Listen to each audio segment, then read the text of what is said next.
Ate, patay na natin to. Nakakatakot pala to. Parang mukha mo. Hala, ano sinasabi mo? Eh, ikaw nga tong nakakatakot yung ugali. Aba, bakit? Ikaw nga tong parang hindi pa nakamove on sa pagiging jeje mo. Bakit? Ano ba problema mo? Yang itsura mo, aesthetic ako. Ikaw. Ako, Jejemon ako. Ikaw. Body yung makeup ko. Ikaw. OG look ako. Yung nanay mo nga naging ganito din eh.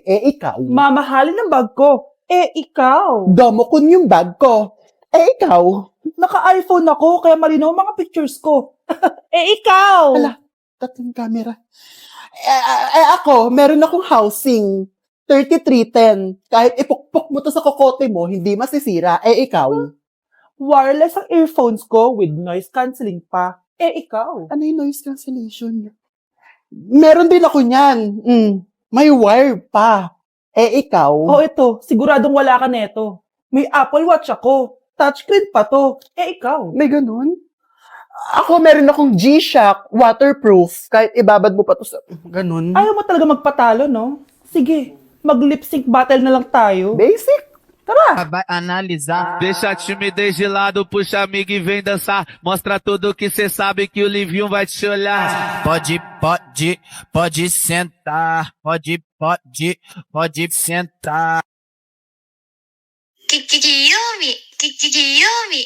초코머핀 한 조각 시켜놓고 고소한 우유 한 잔을 기다려요.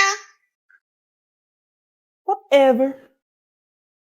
Anak, magpagaling ka lang ha. Nay, ayoko na dito sa hospital. Ang daming may sakit. Kailangan mo nang gumaling, Scarlett, para makapag-date na tayo ulit. Oo, babe. Magpapagaling ako. Hello. Kamusta na po siya? Doc. Okay naman po siya. Pwede na po ba kami lumabas ng hospital? May bad news ako sa inyo. Nay, bad news daw. Hindi naging maganda yung mga resulta ni Scarlett. 3 araw na lang siyang mabubuhay. Hindi pwede. Ayoko. Ha?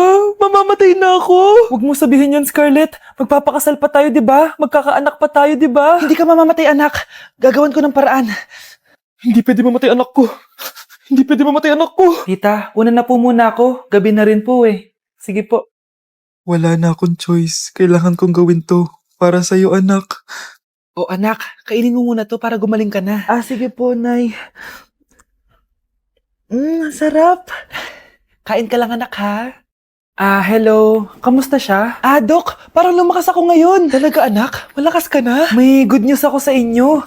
Naging okay lahat ng results ni Scarlett. Grabe, parang himala. Pwede na kayong lumabas dito sa hospital. Makakalabas na tayo ng hospital, Nay. Oo, anak. Gagawin ko lahat para sa'yo, anak. Sa wakas, nakauwi na din tayo, Nay. Namiss ko tong bahay natin. At dahil dyan, pagluluto kita ng paborito mong ulam, anak, para di ka na magkasakit. Grabe, ang sarap naman neto, Nay. Parang kakaiba yung karne neto, pero ang sarap. Kain ka lang ha. Teka, Nay. Dumating po ba yung boyfriend ko? Nandito siya anak. Totoo, Nay? Nasaan siya? Babe? Ayan siya. Kinakain mo.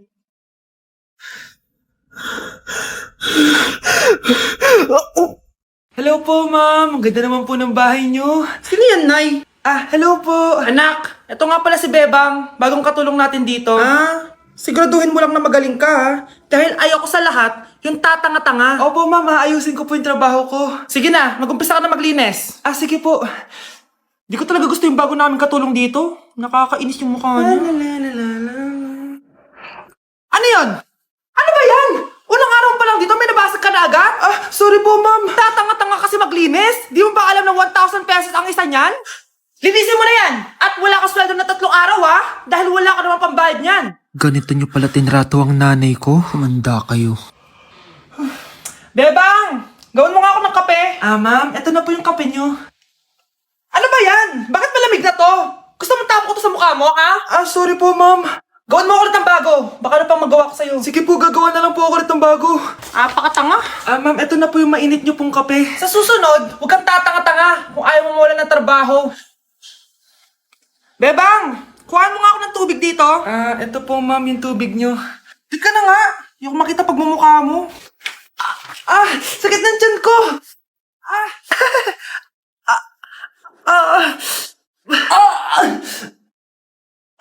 Anak! Lumabas ka muna dyan! Gusto mo nang mainit, ha? Tignan ko na lang kung hindi kumulo yung tiyan niyo dito. Ma'am, eto na po yung mainit niyo pong kape. Eto po ma'am, yung tubig niyo. Hindi ko kayo mapapatawad sa ginawa niyo sa nanay ko. Nag-uumpisa pa lang ako sa paghihiganti ko sa inyo. Mga anak, ano natanggap ng regalo ngayong Pasko? Binigyan ako ng earphones, Nay! Bakit ganito yung binigay sa akin? Binigyan lang naman ako ng bagong iPhone! Ang daya naman! Bakit? Kasalanan ko ba mas mayaman yung ninang ko kesa sa inyo? May iPhone ka nga, Android naman yung lumilitaw. Che! Ikaw, Nay, anong natanggap mo? Sama ng loob. O ano, huwag niyo na yung tanong ko ano natanggap ko. Halata naman, di ba? Ang babait ninyo, thank you. Ay, 200, ang galing nyo. Ang malaki bigayan dun ah. Salamat po! Jingle bell, jingle bell, jingle... Oh, ito, 10 pesos. 10 pesos? Sa kanila 100? Bakit ganito lang yung akin? Di ba ikaw yung ex ng anak ko? Yung nanloko sa kanya? Salamat ka, binigyan pa kita. Sungit! Asim naman ng anak nyo. Aba, bastos! A few moments later. Hi, Mars! Ay, ito na ba yung anak ko? Ang laki niya na pala. Ay, oo, Mare. May girlfriend na nga yan eh. Boyfriend po. Marunong din yan kumanta, Mare. Baka gusto mo marinig. Ay, ano ba yan? Talaga? Sige nga po, sampol. Kumanta ka na. Gusto ko nang bumitaw. Ayusin mo. Paano ka magkakapera niyan? Gusto ko nang bumitaw. Galing naman. O, eto, pamasko mo. Ay, akin na yun, Mare. Baka mawala pa niya yan. Burara pa naman yan. Ay, wait.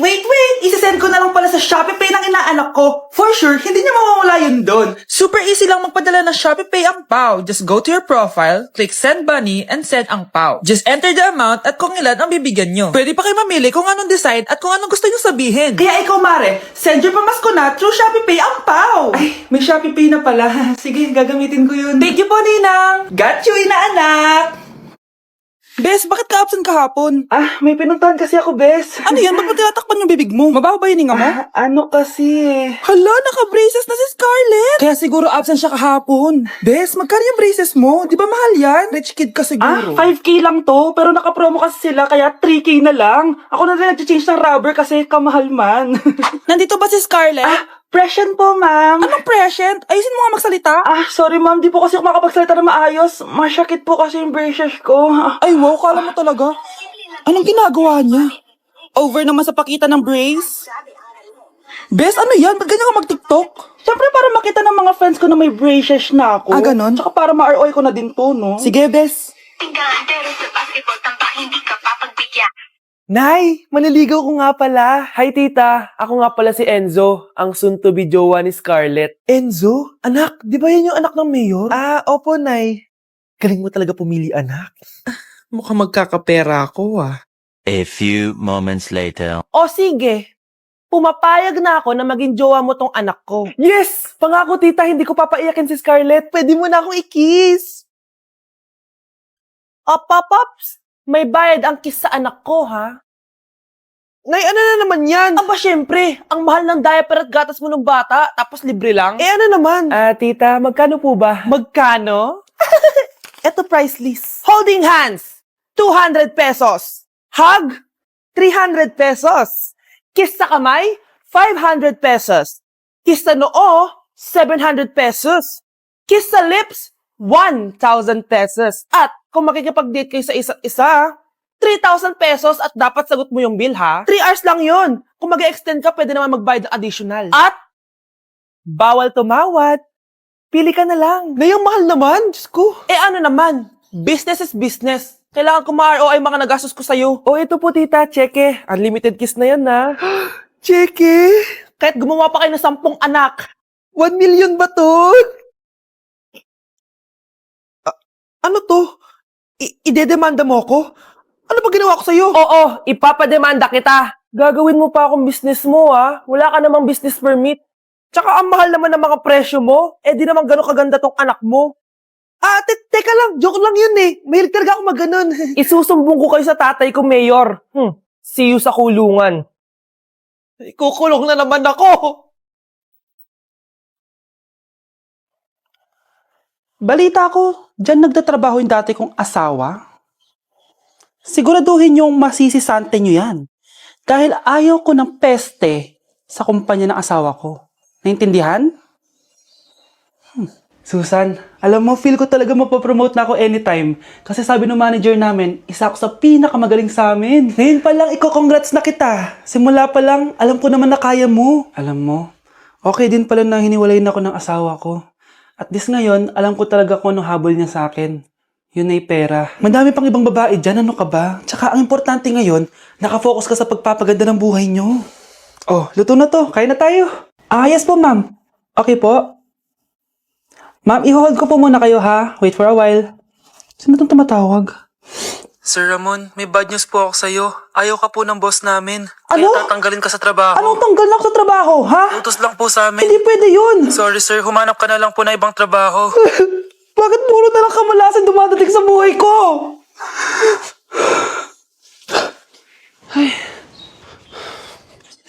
Si Michael ba yun? Michael! Scarlett? Bakit pinauna mo ako umuwi kahapon? Eh di ba palagi tayo sabay umuwi? May ginawa ako. Tsaka baka magselos yung nagbigay ng bulaklak sa'yo. Para ka namang ano dyan? Tsaka alam mo, na-realize ko, hindi ko na pala siya crush. Tara na nga, manood na lang tayo ng movie sa bahay, yung horror. Sige na nga. Michael? Ma? Ano ginagawa mo dito, ha? Get in the car. Uuwi na tayo. Di ba sabi ko sa'yo, nababoard ako sa bahay, kaya umalis ako? Michael, siya yung nanay mo? Kilala mo nanay ko? At sino naman tong babaeng kasama mo, ha?